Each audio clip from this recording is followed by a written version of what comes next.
Could you explain briefly what China is doing in the fight against climate change?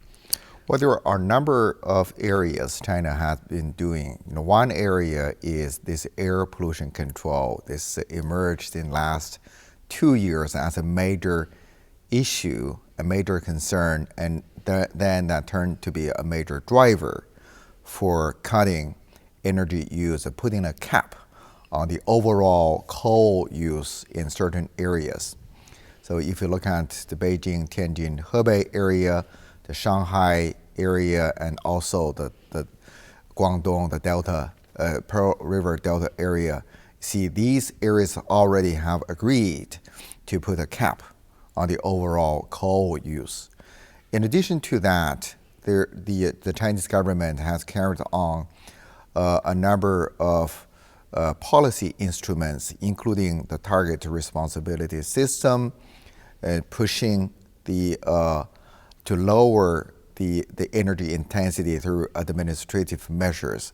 The traditional ways targeting on industry, on transportation, on buildings, forestry areas. Let me just add one more. I think that the government realized you can't really do these administrative measures forever.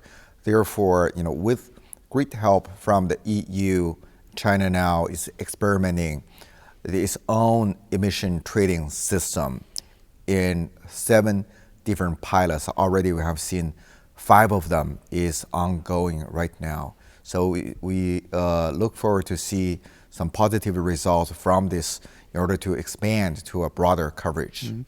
If all this wouldn't have happened, how much more CO2 or carbon dioxide would you have emitted in China? So you have to calculate this from both directions.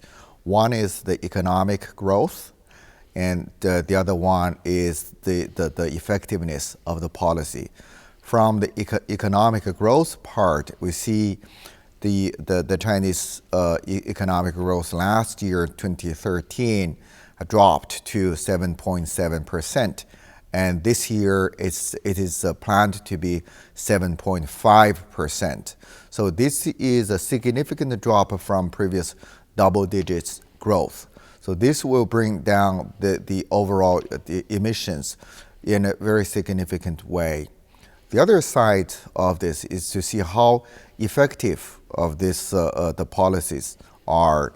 For the period that started 2011, which we call the 12th five-year plan, we see the first year it didn't really do a great job in terms of achieving the target, but it's achieved just about 2% drop in energy intensity.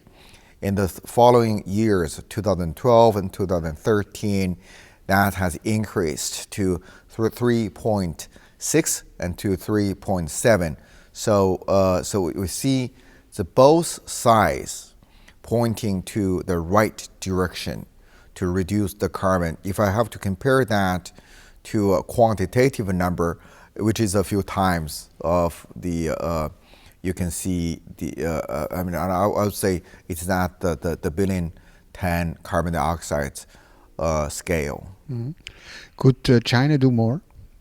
Of course. I think everyone should try to do more. And at the same time, you also see every country, every party is limited in this or that kind of factors.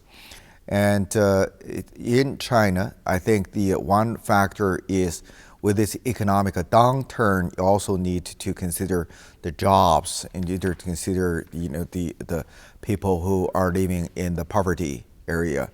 But on the other hand, you have a lot of people living in a quite lavish lifestyle. And then, of course, we need to see more actions in some sectors and some layers of the people there. I do believe so. Is Europe still the leader in fighting climate change for you? Europe has been a leader in fighting climate change for quite a while, from the very beginning when the UNFCCC was discussed. And people looking up to Europe for a greater leadership. And this was true before Copenhagen. This was true at Copenhagen. This was true after Copenhagen. Now, when we're all moving to Paris 2015, we're looking up to Europe for even greater leadership. For the 2015 Paris meeting. So it's going to be held here in Europe, and we certainly would like to see even greater leadership there. Do you think we will have a good agreement there?